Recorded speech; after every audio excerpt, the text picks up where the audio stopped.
So I do feel that I have gone over these discussions from a variety of different angles. There's a lot of different approaches to addressing various religious, political, ideological topics. It's kind of going in all different directions. There's advocacy for different nations globally and things going on and human rights, and then that's a whole nation building advocacy process all on its own. And then there's the negotiating between de-escalating who the scapegoated groups are and trying to diffuse those situations, which are massive discussions on the world stage. Take, for example, like Judaism and Islam and the ramifications of different viewpoints along those lines. And so then that's a massive discussion as well. And then there's the Judeo-Christian approach and what is the revelation of the Christian approach apart from the conquest narratives associated within Judaism. And not all Judaism. There's different groups. There's Jewish groups that are countering Israel and the government of Israel and how it's implicated in a lot of geopolitical involvements and whatnot. So there's so many factors. And then in the midst of it, there's the governing geopolitical approach, which gets connected into what we kind of summarize as capitalism and communism. So you hear that language, right? It's this whole global gridlock with all of these various discussions going on. And then in the midst of it is the question within these generalizations of capitalism, communism, Judeo-Christianity, conquest narratives, pressures on Islam, advocacy for nations of the world, all of these things, right? Human rights, then becomes questions of individual personal rights, and then that goes into these questions of marriage, family, sexual freedoms, the government. And so it's a lot to try to get around and get ahead of and have discussions on. And so I was thinking to myself, I thought, there's a lot going on, and there's a lot of devastation in communities, and there's questionable feelings about our populations getting honest information. Are they getting the resources that they need? And then communities doing boots on the ground, literally helping communities and being there for each other. And so there's just so many things going on all at once. And so I was just kind of thinking, in the midst of it, to try to make sure or try to ensure and advocate for the increase of the path of progress. Just kind of looking at it and thinking, what can we do as we're like kind of maneuvering in all these different directions. So I'm just kind of, thinking about that and considering, as I was saying, it's a good frame of reference with there's various other conversations, but the PBD discussion where he's talking about communism and capitalism, I was thinking about just entering into a little commentary along those lines, just because you see people refusing. There's just areas of gridlock in the system that I tend to think are unnecessary. And when some of these references come up, then it serves to kind of be an in for other groups to just kind of maneuver through conflicts. And so in as much that we can get the improper gridlock and conflict out of the way, at least draw it out, then we can mobilize more of a consensus and a vision going forward. So I'm just trying to think about that. And so that's my intention, is hoping in the midst of these continuous generational upheavals of conflict, what is the vision forward? Because that's what we would need, right? And also how to get things out of the way so that things can run more smoothly, so that we're not distracting ourselves on improper battles, so that we know a direction and emphasis, right? For a sense of trying to fight the right battles. It can use up a lot of energy and whatnot to keep kind of getting involved in some of these other tensions, right? So I was thinking of that, and I thought, okay, it could kind of go a long way. Continuing, so that's why it's kind of like talking about the economy, talking about political theory, talking about the different divisions of it. I think, people that follow this, they've heard all of these references before, right? Some of the divides between different approaches bring up these topics all of the time. And so it should be familiar for those that follow. So I'm thinking a major discussion going on is this topic with Israel. You hear that a lot. You hear people saying, oh, is Israel going to be blamed for this, that, and the other? And so I thought, do I talk about that again? I feel like I've summarized, along those lines, my stance on it. And you just hear it from the top down, really, though. You hear some various ones advocating on the highest levels for everything being justified through this connection of global geopolitical politics in reference to Israel, in reference to governing systems, in reference to selecting for wars and conflicts and whatnot, in reference to the way that a capitalistic version is interpreted based on a type of conquest narrative among nations of the earth. And then in terms of these generalizations of communism, which then is this political apparatus that has these divides that then distribute various forms of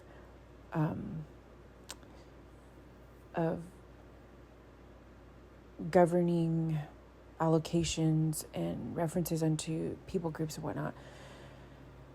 What's peculiar is that there are certain apparatuses within some forms of the quote-unquote capitalistic side and also within this generalized communist side, and you even hear various groups are still talking amongst each other, still in reference to a type of influence under Israel. And so I've talked about that converging back into still, whether it be a secularized version of economic value in relation to geopolitical stances, following this whole quote-unquote communist version all the way down to Israel, or this like other forms of influence among this quote-unquote capitalistic version that also follows all the way down to geopolitical references and conflicts among nations unto Israel. And so it really isn't far-fetched to say that a lot of roads in the modern development expansion across the globe leads to Israel.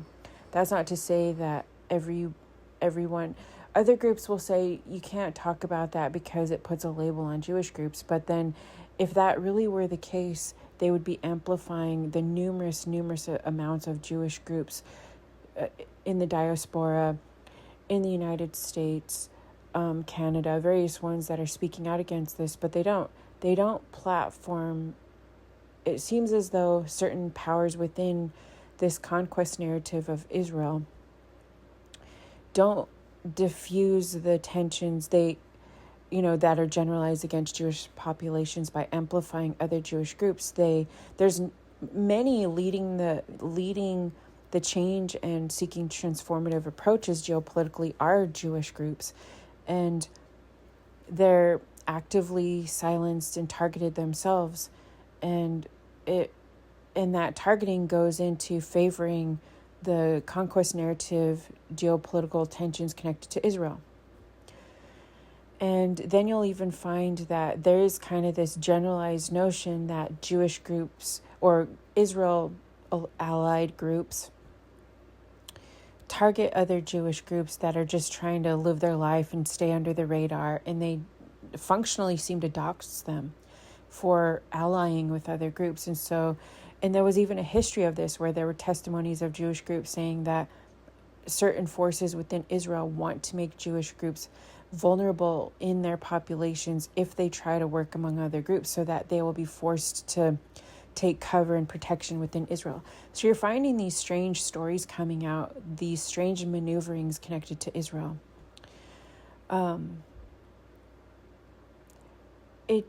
They try to undermine various ones talking about this and saying, oh, is it Israel? Is everything connected to Israel? On the other side of it, though, a lot of groups that, maybe in their best intentions are trying to have peaceful negotiations pertaining to Christianity in Israel. And, just maybe from a sense of trying not to repeat historical harms, would have support for Israel and whatnot. But in general, there was also movements within Christian communities to geopolitically align with Israel. It's not far-fetched to say that, the claims that I'm making that geopolitically things are aligned to Israel, it's not far-fetched to say, because you have leading politicians on the world stage actually stating this plainly, both saying the USA is a world power, one of the main influences of world power, directly allied to Israel, and making reference within those platforms of saying those things that we've all heard now, that if you serve Israel, if you bless Israel, you will be blessed. And we're at this time globally where there's this shared communication network where people are saying, wait, is that what this really means? So on one end, you have people outright admitting the strategy to align everything with Israel, to geopolitically align everything with modern day government state of Israel. And so on one end, they actually come out and say it. Yes, they're trying to align all geopolitical forces, approaches, economic influence through strategies negotiating with NATO in relation to, and I'm not saying NATO is in this place. NATO in some ways is just a generalized way of saying utilizing the allies in reference to geopolitical strategies and agreements to serve the geopolitical strategies allied with Israel. You've had numerous Jewish groups that have come out and said, you could easily diffuse this false blanket statement where Israel is saying this is putting Jews in harm's way. You could diffuse this by platforming and putting together a whole huge network of every Jewish group or individual that has come out, and they actually should do that. They should probably put together Jewish groups should put together, because here's the thing, individuals don't always get the information. There's massive amounts invested within social platforms to silence this, right? That's even what some of these other, various surveillance entity, gathering of information, like Palantir and whatnot, seems to be suggesting, is that they are utilizing what could otherwise be transparent networks of communication among people to more properly reflect public opinion, and they're actually seeming to get ahead of it and influence the appearance of public opinion or silencing various ones. So anyway, if it really was about protecting Jewish lives, they could do that, but they're not trying to protect and diffuse issues or burden on Jewish lives. They're trying to utilize any public gridlock and pressure to cause and enforce compliance to Israel and the modern state of Israel's agendas and whatnot. It's not far-fetched to say that everything in the modern world leads to conquest narrative interpretations of Israel. Even Israel's claim on the land there is part of the conquest narrative. And I think the conquest narrative is incorrect. And even if you do look back and say there seems to be a sense of God claiming the conquest narrative, I don't think that that's true. I think, and this is what I was imagining. Do I talk about this now? I feel like I've hinted at it. I do understand there's a lot to say, a lot of ground to cover in terms of explaining this stuff. If you're talking to a theologian, someone that studies scripture, there's certain language that y'all use. If you're talking to general public, then you'll make reference to the political arguments, right? Or so this is what I'm saying is I feel like there's trying to get ahead of so many different conversations, whether it's like the economy, the political framework of it, the religious interpretations, the diffusing the scapegoat narratives against people and groups in the world, and then trying to, because here's the thing, in this modern world with the mechanisms and connections of communication, we have it in us to build a better world, to reconcile and diffuse these tensions. And in that we don't is this improper connection to these interpretations. And so it's important to try to get ahead of it. And here's the thing, like I've talked about this before, that I didn't get into this thinking like, oh, I'm going to attack Israel or this, that, and the other, or this certain people group or that certain group of people. Initially, the approach was to negotiate among various ones for the betterment of humanity, to have advocacy for all the various people groups, and implement certain standards of universal human rights and whatnot repeated throughout nations of the earth. There's something about that is part of the message of what the Christ Act actually looks like and should be: the path of redemption, the path of healing and whatnot, the path that is not in line with these conquest narratives or these world powers and what have you. And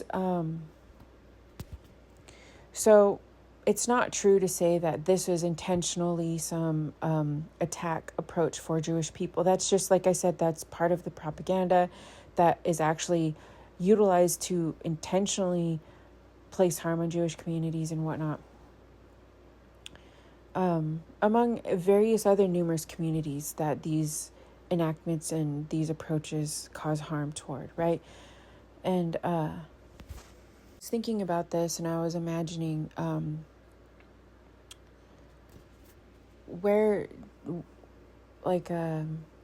what approach am I going to take in this, just kind of talking through it, right? And because I also thought, okay, I can spend some time looking on diffusing some of these tensions within Islam, these debates and the mechanisms that are used against Islam, which then generates this tension, which then recruits and crowd captures various groups against others and keeps the tensions going, Or I thought the economic conversation,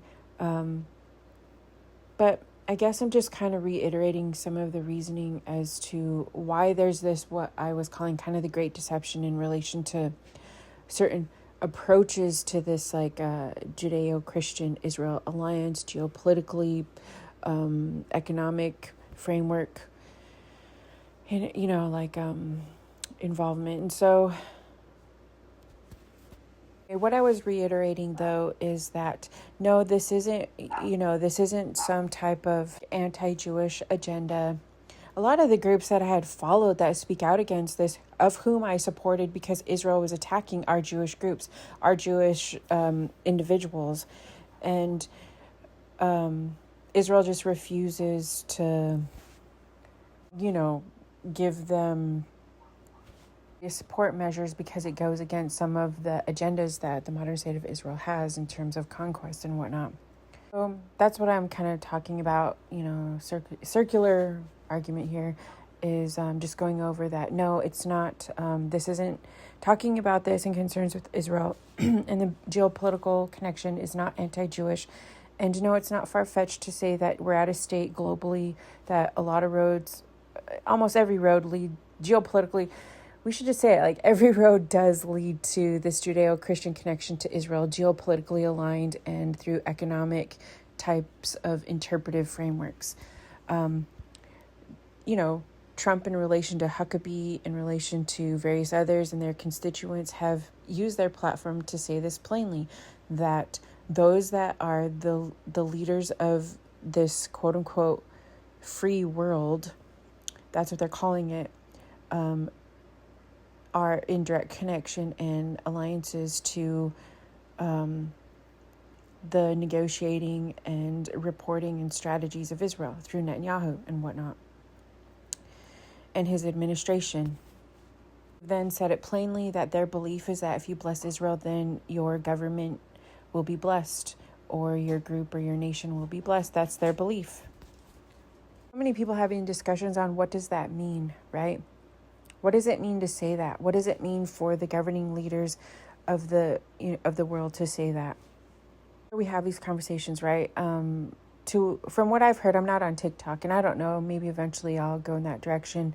There's just so many different platforms to manage, but it sounds like a lot of the up and coming generation is having these conversations and wondering what's going on as pertaining to Israel and these influences and what they're seeing take place in various areas in Gaza and Lebanon, and negotiations kind of pending with different regions around the world, and how it influences relations in the U.S. and militaristic approaches and strategies and economic representation or lack thereof in various regions and whatnot.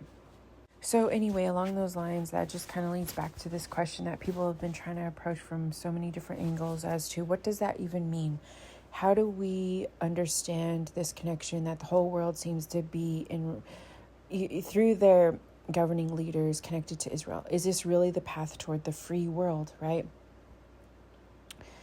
And one of the things that I had talked about, and there's a lot that goes into this conversation, but it's this question of what does it mean, the free world, right? What does it mean, a path toward freedom? And so there's a lot to unpack here theologically, and that's why I'm thinking, is this something that I want to spend a lot of time trying to unpack, or just kind of explain in general terms where I'm coming from? So I feel like at this point I've explained why I look at it as this interconnection of all of these things, why we're talking about various nation groups and represented people and religious forces and connection to Israel and economic systems and whatnot, and why talking about this with the intention for a universal freedom and a universal path does not mean all of these other claims of being like counter-racist or anti-Semitic, stuff like that. And so anyway, I was thinking where to start then in reference to, we've kind of covered a lot of topics in reference to Israel from all different angles. I did some quick audio notes here. They're not the best, so I'm going to look through them really quick. I talked about how it is not far-fetched to say that we're in connection to Israel. Like our leaders say this, right?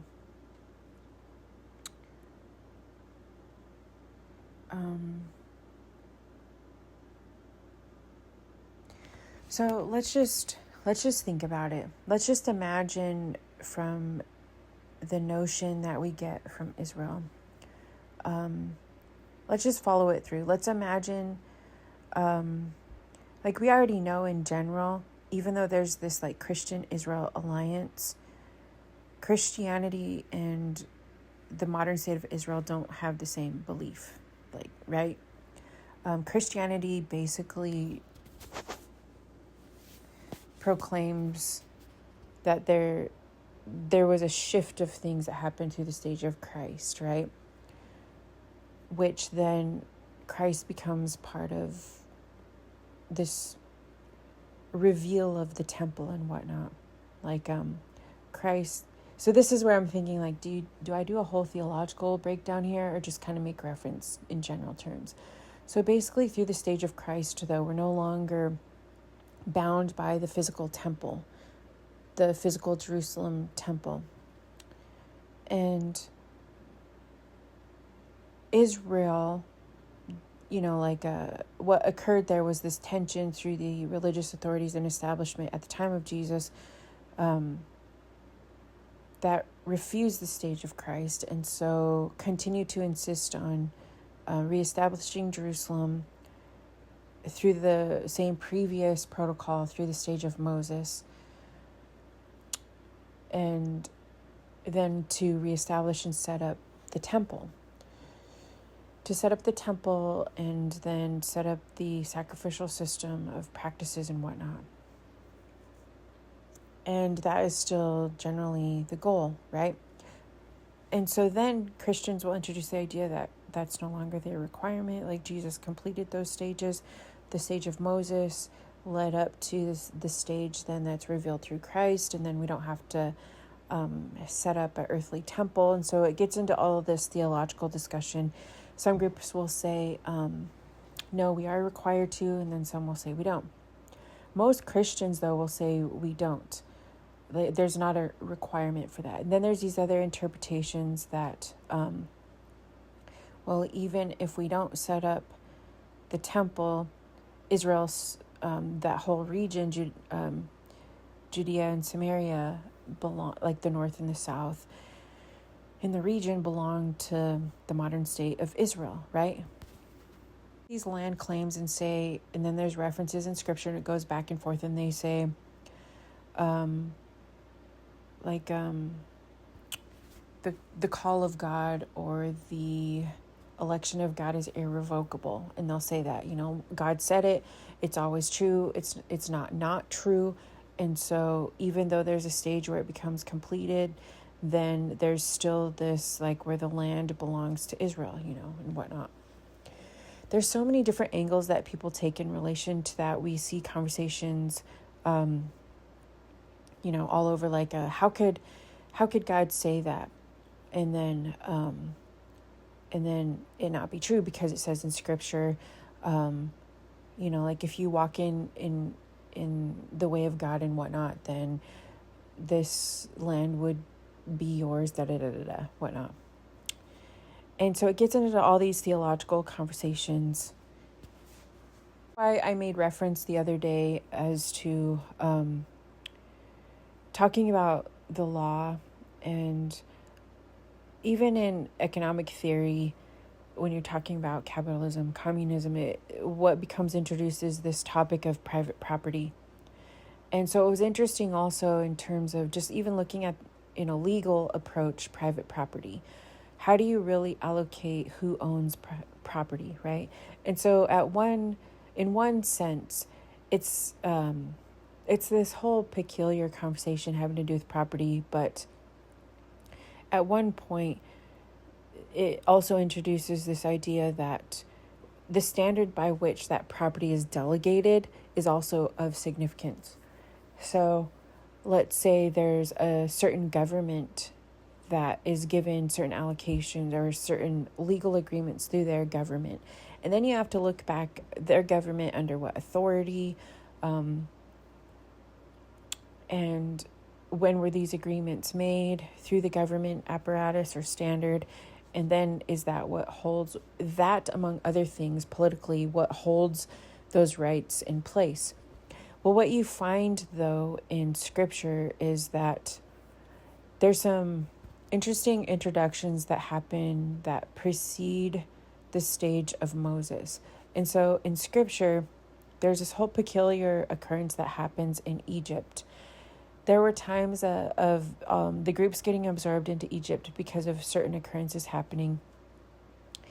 And then there were, among various tensions, though, there were still this like path of favor that was given to Joseph to develop various connections within Egypt. And then it goes into this whole story where eventually then there's this, during a time of famine and difficulty, then these agreements are being made. And then it results in certain conditions happening systemically, which then also influence types of land that becomes placed into different types of governing authority. And so at the time, Egypt then absorbs various rights, governing rights over various portions of land, but then this unique portion that has access to land goes through those who work at the temple, the workers of the temple and whatnot. What you also seem to find over time is that a distinct area by which the world powers and systems have this other access to eventually transforming the approach of land in relation to world dominions is through these unique relationships that world powers have to their temple, to their represented temple or religious authorities or groups, right? You also had seen that previously. Abraham is that when he goes into certain regions, when there seems to be this whole regional connection of groups, he's then called by God to go to certain regions where it seems to be within this dominion and this whole system. He goes to this region that has this like religious authority or influence, right? And so there's the dominion, the world dominion, and then there's within the dominion this place that has influence to the religious aspect of things.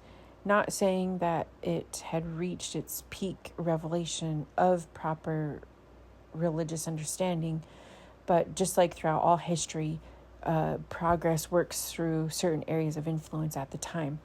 So it seems to suggest at the time that was a place of religious influence. And so when Abraham goes to this place, he sees that there are kings and authorities and whatnot, but there's also this priest, right? This is the mystery of what they say, like the priest, the Melchizedek, right? So what we get is this template of this relationship between world dominions of the priest or the religious authority within this major system. It's through that stage that we see throughout the story where change happens, through the priesthood, through the religious authorities within world dominions. So you also see that at the time where it eventually shifts through systems, and it's the time of Egypt that is this kind of influence of dominion. And then they have this portion that's like allocated only uniquely when everything else is absorbed within the system through the priesthood, through the temple. So then eventually what you find at the time of Moses is that eventually when he is called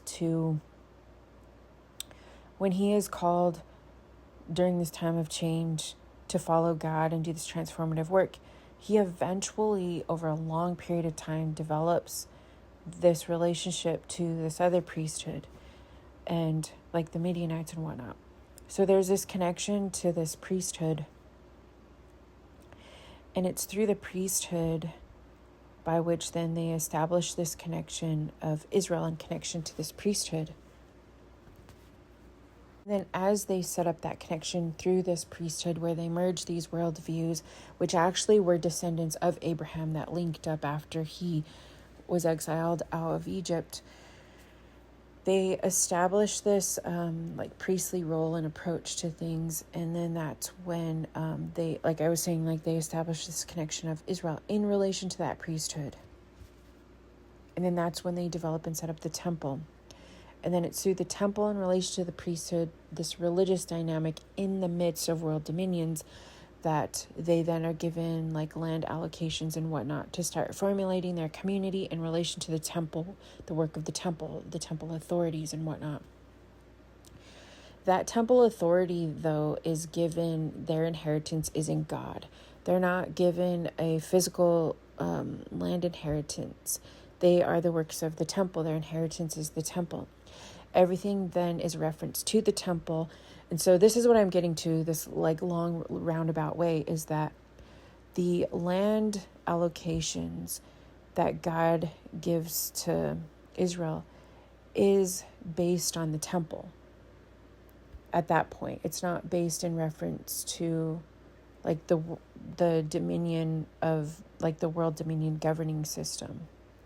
It's not like they're saying in relation to Egypt, you're getting these allotments of Israel. Like the government at the time is giving you these government allotments. The allotments or the land allocations are given in a spiritual sense through the inheritance of God through the temple. they're held in a type of land connection to the temple. And that seems significant. And so they're also later required to abide within the temple protocol in order to have that connection relationally unto the temple, unto God, to that land. It's peculiar then. There's a lot to talk about there then. And so it seems as though it's a call to be in relation to God, in relation to how you live on the land and among each other. And then how through that there can be a transformative influence of value unto the world powers, because it's a allocation unto the Spirit of God within these like world powers and whatnot, of which then to suggest that in the long run there would be this transformative approach where eventually, as this priesthood, which had all generally throughout the story there'd always been some kind of priesthood within the world dominion would negotiate and create this relationship with the priesthood, which in some ways could be a template of simply just how, because eventually, there's a lot to say here, but eventually what we get through the stage of Jesus is that this seems to be an imagery as to how we function. We have the system by which we live in, the shared outward system, and then the inward portion is the nucleus of that spiritual place within us. And so this whole imagery of this story is likened to that holy place within us, our spiritual connection, and then the outward imagery of the system by which we live in. This is what is peculiar, but seems to be eventually what Jesus seems to make reference to, is that the temple is actually imagery of ourselves, our body, the image by which we are created. Our body is connected to this likened temple where God is within us. We're the temple and we live in a system.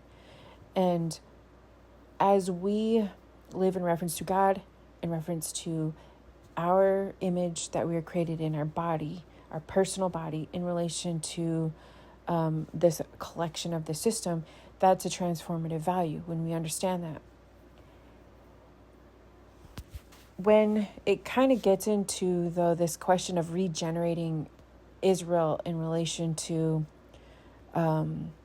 this temple, so Israel in relation to the temple, in relation to the world dominions, it becomes peculiar because people will say it's not the same. After the stage of Christ, there's this revelation that we have freedom to connect unto God and together formulate this connection among groups and then work on establishing and transforming the nations of the earth, as it says, unto the nations of the earth.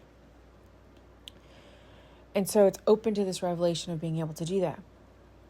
But when it stops there and it becomes rewind and reestablish Israel in relation to the temple and this world power and keep generating that same relationship, which you then seen culminate through the whole story where Jerusalem was brought into Babylonian captivity. Babylon at the time was the world power. The world power, the system similar to before, like Babel, unto, eventually this region, Jerusalem area where, like Melchizedek and whatnot, the priest, and then there was like Egypt and then their priests, and then there was eventually like Babylon and their priests, which Israel, the remnant of Israel, became the priests basically of Babylon. And then Babylon was conquered, and then it went to the Medes and the Persians, and so then they were the priests in the temple in relation to the Medes and the Persians, right? All these various stages where they maintain that various role of the priesthood in the temple, even if in terms of like the remnant. Find those, it becomes contentious because it becomes this way by which it becomes confused, where certain mechanisms of various warfare and control were then enacted through this, what had become this strange interaction between the temple, the money system, and the world dominion. And it had even portrayed, and so there's so like that book that I had shared before, the time of the Maccabees and whatnot, or leading up to it, the various divisions between various groups in the midst of Judea and Samaria, battling various ones, the north and the south, perpetuating these conflicts. One of the strategies among that had become this relationship to the temple, the relationship to the tax money, and various ones that could utilize some of the tax money, the influence of the allocation of the money in relation to both the temple and in relation to the world system. So that's where you then get this kind of whole follow through between certain control measures of interpretation of belief, interpretation of or influencing the direction of the advocacy for where the money and the relationship between the money and the government goes, and then the governing world power. And so then you start to see why it goes into all of these various aspects of influence. Then the question is that really, though, what we keep doing? Do we keep regenerating that? Because that was the stage that where Jesus had found himself involved at the time. That's why he calls out the relationship between the temple establishment and the governing authorities. At the time, it was Rome. It was Rome and the Jerusalem temple. After all that perpetuation. And so then Jesus goes into the temple and says, why are you turning my Father's house into a marketplace? And he calls out saying, the improper relationship with Caesar. So then you get the story. And here's the thing, a lot of times when people get into these contentions and say it was just like the Jews against the Christians, there wasn't even Christians at that time. At that time, through generations, had been absorbed in what had become. So even if you look at like Judea and Samaria at that time, they were even making reference to, if there was like Judea, they'd make reference to the Samaria as all these connections to the Greeks. And so they were even making reference to Samaria being like the Greeks or the Edomites, or I don't know, just the other groups, right? And it was at that time embroiling the world into that regional empire divide at that time, where there was like the south area had these connections with Egypt. I think they call it, is it the Ptolemies or something? It was like, at that time, south was like the Ptolemies, the north was something like the Seleucids or something like that. And so even the reference of Judea and Samaria was simply just different divides of the world power strategies at the time, which had become a huge mixture of different groups. And so for people to make it seem like it was this clean line between ethnic Jews at that time, it had, even in their rhetoric and propaganda, didn't even seem to follow with that. It was just these whole mixtures of this divided world at the time, the dividing line between different sides of split empires and whatnot, that Judea, like the south was negotiating with, and then the north was negotiating with. So at this time you have Jesus, which is probably a little bit more north, and then he travels down south, becoming the intersecting of these worlds and the shift of what the temple means in relation to the world powers. This is where you get the shift where from the Christian point of view, what becomes labeled as Christian wasn't simply just like this group. I mean, it could be viewed, and maybe that's why in some Jewish groups they make reference to Christians being the Greeks or something to that effect. It does seem like there was some kind of generalization between there had become contention between continual contention between the north and the south, and so maybe that's why it became this continual reference of looking at Christianity in relation to this movement, which was a mixture of a lot of the different groups in the region represented, including other Jewish groups which recognized at the time the need to be free from the temple establishment in relation to, whatever other sides of the powers at the time. In a simple sense, the ability to recognize the shift at that time through the stage of Christ, that there was this freedom to trust in this revelation of connection to God within your spirit, to not be confined to a temple. That's even in scripture. And at that stage, the revelation of not needing the sacrificial system and et cetera, et cetera, et cetera. And then this movement became a movement housed within the body of believers, within the groups. And there was reference to them being built together, likened to the stones of a temple in physical form as movements of people. And so it shifts into movements of people centered on God, with these standards of these certain works of freedom and the spirit of freedom and liberation, and this confidence that they would have in God in this movement. And then there's stages of development where you see through the story, it takes them a while to shift through what does that even mean. There's stages where they're kind of living in both worlds. People will make reference to that, the stages of as they're growing into understanding more and more of the freedom in this like personal relationship.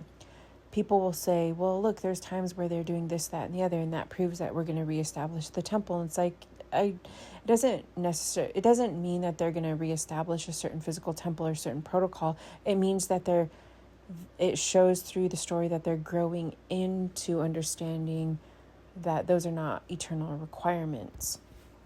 Cautions, and what it seems to caution is that as these movements grow, there will tend to be a power struggle that will develop where the establishment will try to continue to develop the relationship of temple measures and protocol unto the world powers, and utilize some of those influences to be at odds and at war with these growing movements of freedom. And then groups will then become absorbed and implicated into it, and then they will start having these battles, utilizing these similar approaches with various ones, whether it be battles of different religious authority in relation to the world powers, in relation to influence of the money system and whatnot. And it'll become difficult in that people will utilize those measures and not always utilizing the standard of like these human rights and these freedoms unto the influences of the economy and the world system and the transformative approach. And so it seems that in the long run, that's what we find. We find that various ones will have their religious authority, their monetary influence unto it in relation to the world system. It'll become these power struggles that people will fight over, that will become these kind of like religious holy wars, their religious viewpoint in relation to the world system and money.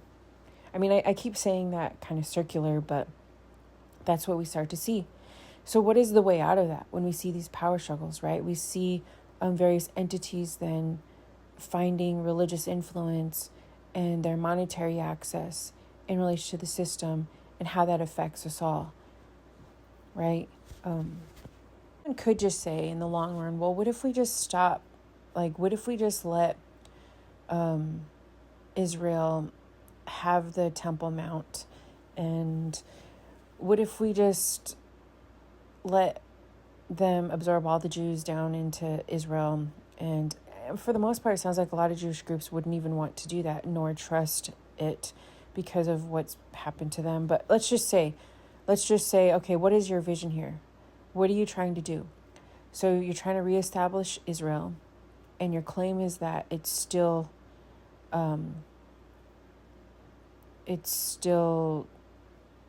under God given, like land given to you, and so you want to kick everybody else out, which doesn't even seem to be the proper standard by which the development of people culturally and historically connected.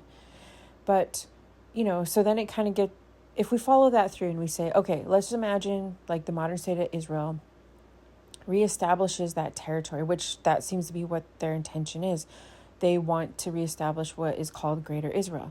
It's even on, they'll say that's not what it is, but it sounds very much that is their intention, to reestablish their religious interpretation unto the stage of the laws of Moses. And so they want to, unto the Abrahamic, what they call the Abrahamic Accords. I don't know that maybe there seemed to be some good intentions there from other groups, what they call the Abrahamic Accords. But from the sound of it, it sounds like it's trying to keep the region in connected politically in relation to and with economic adherence to a standard of Israel. And so it seems like it serves Israel in relation to Israel managing connection to the region under the guise of being in line with the call of Abraham. That's why they call it the Abraham Accords. Abraham was the beginning of the movement. The Abraham Accords means that Abraham follows back to the relationship with the region prior to Israel. And so it seems to make reference to all of the descendants out from Abraham.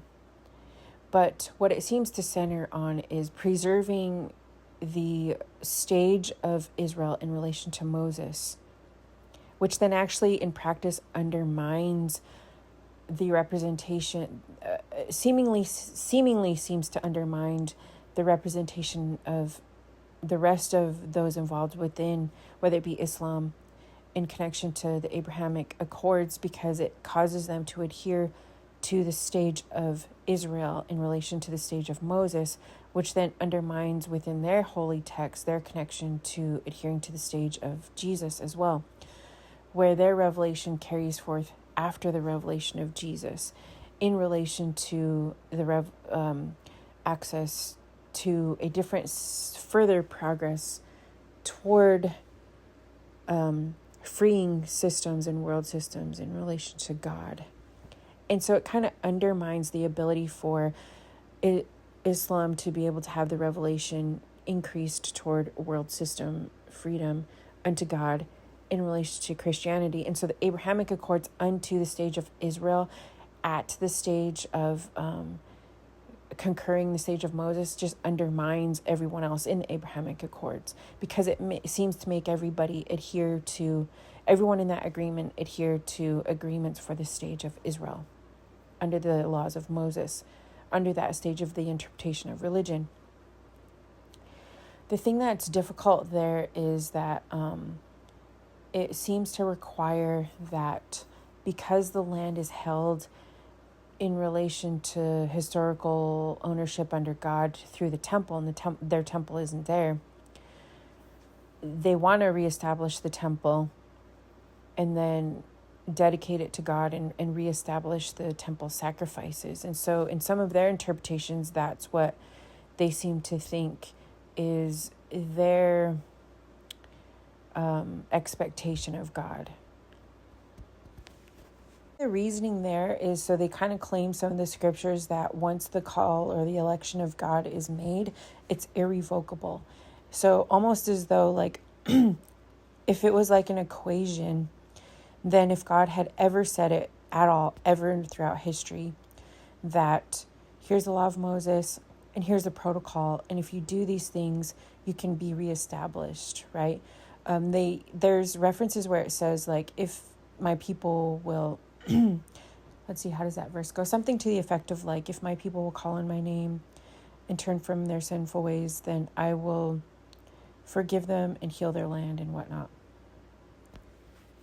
They make reference to that as saying, yes, maybe Israel messed up, and yes, we got out of line with the favor of God, and we were allowed to be made vulnerable to world systems because we were playing and interacting along the lines of world power. And so then it kind of utilizes scripture from Isaiah and Jeremiah and various ones to say, where we can claim though that if we return to God, similar to like Daniel, similar to like the prayer of Nehemiah, similar to various ones, then all we have to do is return to the land, reestablish the temple, rebuild the temple, commit ourselves to the requirements and the laws of Moses, and then God will return.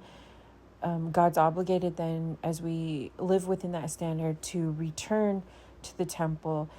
He will then bless the temple, and then through that blessing, then we reclaim our or, then the idea is to then reclaim connection to proper, like holy covenant of the land, right? Reclaiming of the land and reestablishing the religion of Moses. What's a issue of this within Christianity and then later within Islam as well, because Islam connects to the stage of Christianity through revelation unto freeing the world systems unto God, then it reclaims a type of supremacy of a certain Judaism, to reclaim that standard and to reclaim this like standard of God among the world. And so is this true? If it is true, then it undermines Christianity and Islam. And then is the true proper standard for God? And so that's what we're kind of talking about. In practice, this is what everything seems to make reference to. It's peculiar. Even world atheists had made reference to this as they study religion. They look at it and they think, this is so gridlocked that there seems to be no way unless Judaism just gives up on that claim, which they won't. Or if Christianity just adheres to Judaism and lets go of Christianity in the stage of Jesus and just says, you're right, once God said it, that's your election for eternity. And what we need to do is get rid of the stage of Jesus and then reestablish or interpret Jesus as reestablishing the law of Moses in the temple, and the world will then adhere to the temple in this relation, right? This connection. Of course, then Islam is not going to want to release their stage of revelation unto God to say that they also adhere to the temple of Judaism and the laws of Moses and whatnot. It could be that, let's just say everyone was forced to do that. Everyone just said, you're right. Everyone needs to just go to Jerusalem, or at least make reference spiritually to Jerusalem, the laws of Moses, reestablish the temple, and then that's how we honor God, and that's how we bring in world peace, because in practice, that's what it seems to be making reference to. That's why there is no giving up. That's why it's geopolitically connected. Christian groups don't seem to know how to discern between that. And so they make reference to seeming to think that they can kind of have both worlds, right? It's either like the stage of the law of Moses and Judaism in the temple, or it's Christianity. And some will say, no, it's Judeo-Christianity. And so in practice, they give way to the conquest narratives continuing to play out globally. And there's this question of this battle between like Israel and their stance of God, and then Christianity. And there's these tensions within Christianity because it has played to these like conquest narratives, which Christianity should not have had to play to conquest narratives. It should have lived within the spiritual authority that it has for freedom within, to move among people, to establish universal human rights, to proclaim freedom for people, to have that level of confidence of freedom unto the nations, unto the world. But it had gotten itself embroiled in conquest narratives. And so it, in that sense, is seeming to be trapped playing to these conquest narratives of Israel. And so it continues to adhere to those stages of understanding. And so it's kind of one foot in Israel, Judaism, and a type of Christianity subservient to these conquest narratives, and not confidently proclaiming a type of spiritual freedom. If that is the case, it's either the case or it's not the case. And so we kind of are at this stage among the world as, is there a freedom in Christianity? Is there a distinction there? Does it have any claims against what Israel is claiming as Judaism being the ultimate path to God? And so that's where we're at this point, right? Globally, what does that speak to in reference to the stage of God? Is God bound by the stage of the law of Moses to reestablish the temple? If they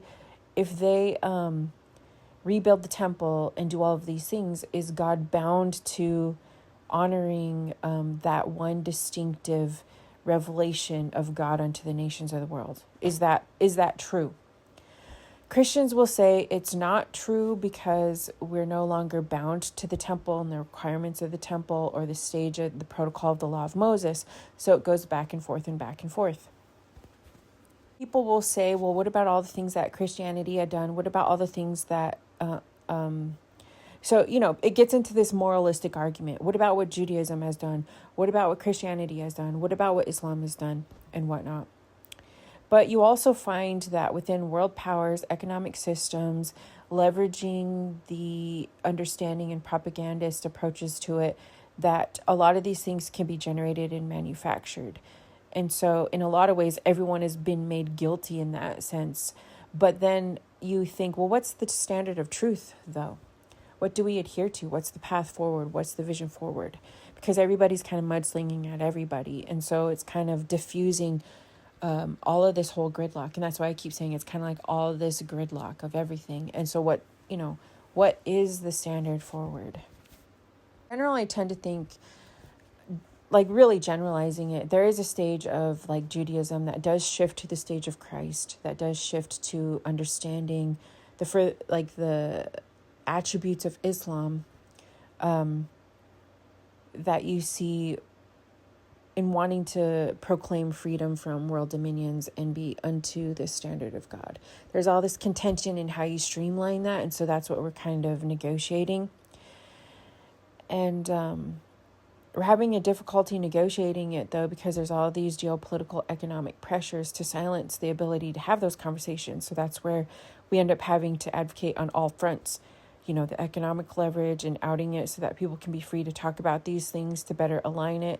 Various ones that are invested in their power struggle, so they want to silence it and they want to utilize the political apparatus to silence it. And so here we are, right? That's kind of like a oversimplified version of where we find ourselves. And so the question is, yes, of course, Christianity has its issues and historical issues, and all of that pretty much is summarized in an improper interpretation, connecting it to conquest narratives, which I think are not accurate nor needed, or an accurate portrayal of the revelation of Christ. So that's why I tend to say there actually is a way to relieve this through the stage of Christ, in this practice of this mystery of Christ that can be seen as connecting, when we see it in practice, like connecting the imagery of a universal aspect of Christ reveals the image by which our personal connection to the image by which we were all created in relation to a free system that he proclaims as this new kingdom and this new system. And so that has a universal message to it of a free liberated system in relation to a free liberation of our personal aspect of connection as we align to God within us. God within us, our personal freedom mapped out in our physical being by which we're created, and a free system.